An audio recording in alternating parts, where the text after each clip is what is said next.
And Dave, I was gonna buy you lunch, but we ran out of charge. What do we do? Go to the gas station, get a bucket of electricity and bring it back? Yeah, and that's not the only problem. I can't even charge it, so we're gonna have to get a rollback here, get this Leaf into Tech Garage, and find out what's going on. John, our open's only 15 seconds. Think we can make it back? You got any water? Whew.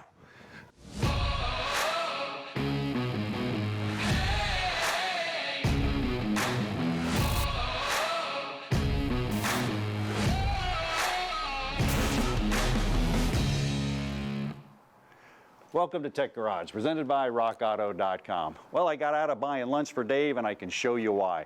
The meter actually has OL, that's out of limits or out of luck. We're not charging. What does that mean? Well, the circuit's open from here to where it goes in there. And we'll show you what's going on one of the coolest demos a little bit later. But making that check, we had to go ahead and take the high voltage out of there. So we went ahead and did that. We followed all the safety precautions, and we unplugged the plug in there. We let it discharge to the manufacturer's specifications, and we're ready to go. Because when we're dealing with electric cars, well, there could be some high voltage issues, and it's dangerous. So we brought in an expert. This is Tom Rake. Tom from AVI, man. You are the hybrid and electrical guru, man. Walk us through the actual car. You know, we taunt always on Tech Garage. We got the coolest demos on the planet, and man, here they are. So walk us through the systems piece by piece. Yeah, this is exciting because this is our future. And we brought one of our mock-ups up here, and this is a Prius hybrid. So this is an early model. We'll look at something else a little later, but just as a quick overview, John, we still have an ICE motor, or engine here, I should say. That would be an internal combustion engine. Now, it's been retuned for good fuel economy, low emissions and such, so it doesn't produce a lot of power on its own. But the secret here is we have two electric motors in this transmission also.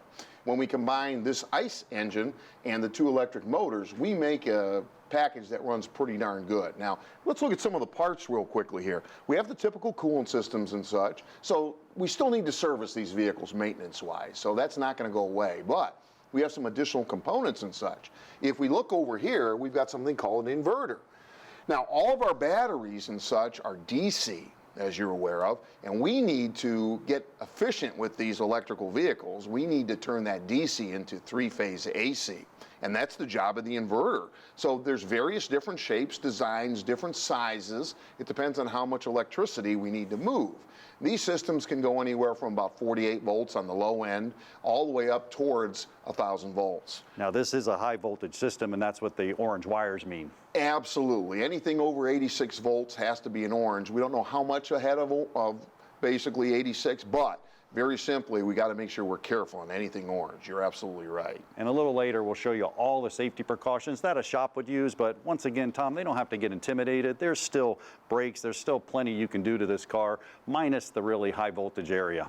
John, you're 100% right. These are as safe to work on as anything else, as long as we follow proper procedures. Cool. Now, there's some other interesting things here too. You know, the hybrid or EV technology not only changes the way that we move the car, it also changes the way we stop the car.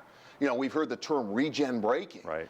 And, you know, regen braking is possible because of the brake system, if you could point it out there for us. Yeah, so this is the brake system right here? You bet. And if you notice, it looks a little different. Yeah. And this brake system's kind of interesting because we have something called a pedal stroke simulator on here.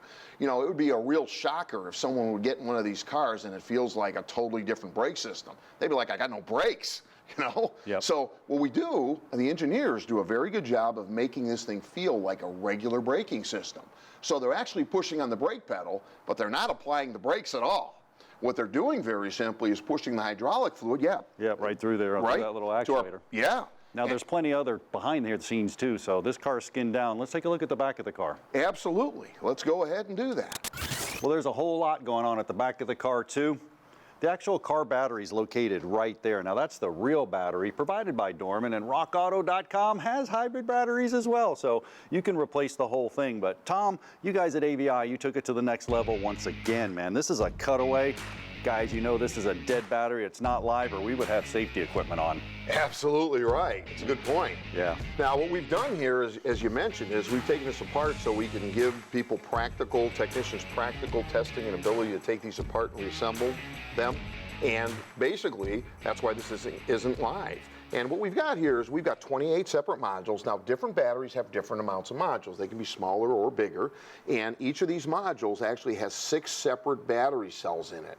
Totals about 7.6 volts per module. So you could take 7.6 in this case times the 28, and you'd have a situation where you know the battery voltage. Now, moving on, control module over here to control the whole operation. And then we have the infamous contactors.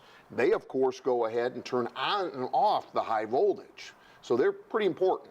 Now that's what they would actually connect to, but these are individual cells. Now, you had a good recommendation you told me earlier. I know a professional shop probably wouldn't replace cells. I mean, if it's shot, it's shot. What would they do?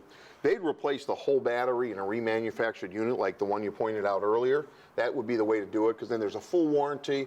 The driver of the vehicle then has basically the right range, etc., and the battery's going to last a lot longer. If you just replace one cell, you don't know what kind of shape the other cells are in for sure, and there might be a situation where the next cell fails next week. Yeah, and we always teach that at Tech Garage. A chain's only strong as its weakest link. Well, Tom, this is incredible, but even more incredible, we have the coolest demos on the planet. You don't want to miss this one, a running Leaf engine on a stand. We'll be right back with more Tech Garage presented by RockAuto.com.